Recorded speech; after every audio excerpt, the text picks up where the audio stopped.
You're watching Houston's leader for live local coverage, 11 News at 10.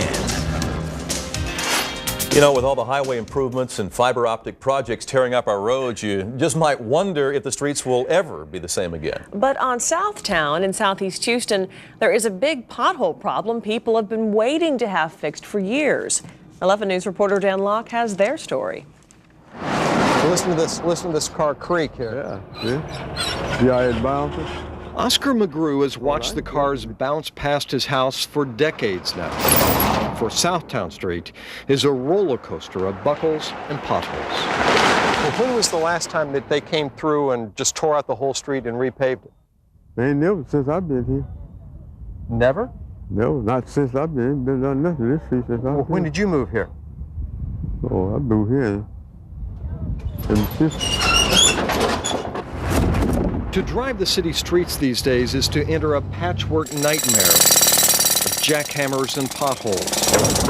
And it's not about to change, because the companies laying the fiber optic cables have just begun trenching their way like groundhogs across the city map.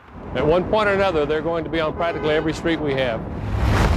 Meaning most of these streets will need replacing, but it may take decades. In theory, new concrete streets like this one have a lifetime of about 20 years, asphalt 10 or 12.